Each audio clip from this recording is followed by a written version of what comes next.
So in this video, we're going to take a look at how to expand double brackets or quadratic trinomials.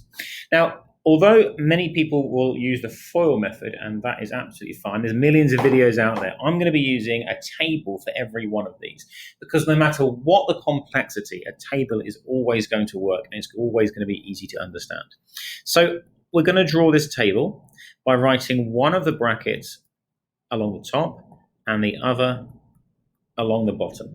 And when we do this table, what we really need to understand is that everything in that first bracket needs to multiply everything in that second bracket. When I have x plus 2 times x plus 3, I need to multiply x by x. I need to multiply x by 3. I need to multiply 2 by x, and I need to multiply 2 by 3. So I'm going to make sure I do this with this multiplication grid. So x times x is x squared. 2 times x is 2x, x times 3 is 3x, and then 2 times 3 is 6. And so by writing the table, I can see all 4 different parts of this solution. Now, I can just write out x squared plus 2x plus 3x plus 6, and that is accurate, but of course it can be simplified. So we can look at it straight away on the table and recognize that the 2x and the 3x are going to make a 5x. So the best way of writing this is x squared plus 5x plus 6. Okay, let's have a look at another example. This one has a negative and a positive. So if I'm going to expand those brackets, I'm going to write an x and a minus 6 and an x and a plus 2. I'm writing the sign next to the number to really emphasize that it's attached. Right, x times x is x squared. X times minus 6 is minus 6x.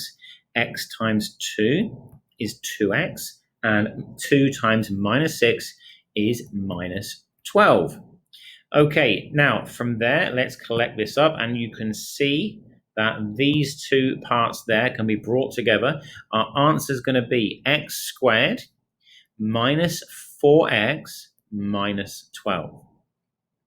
Now, let's make this a little more complex now. Let's move on to these examples instead. So here we can see the power of the table, because we're going to have much more complicated ideas, and it's going to mean we can really sort this out and keep ourselves organized. Right, so 2x plus 1 multiplied by 2x plus 4. So 2x times 2x is 4x squared. 2x times 1 is 2x. 2x times 4 is 8x. And 1 times 4 is 4.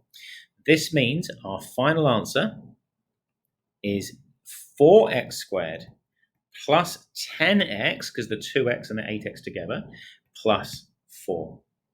Okay, let's check and see if we can do B. So in exactly the same way, we're going to write out this table, 4x and a plus 1. We could have had the table the other way around with a 4x and the 1 on the top. It does not matter.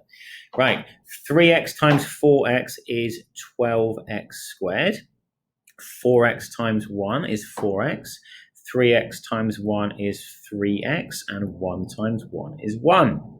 Okay, writing out our final answer, we should have 12x squared plus 7x plus 1.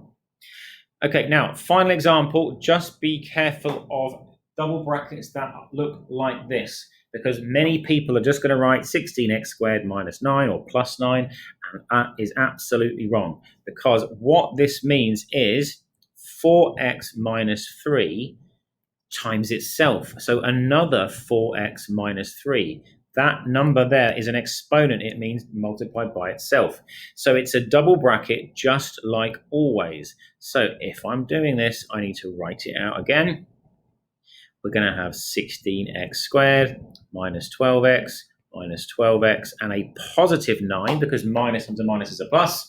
And then our final answer is 16x squared minus 24x plus 9. Okay, hopefully that's enough to help you do any question on these double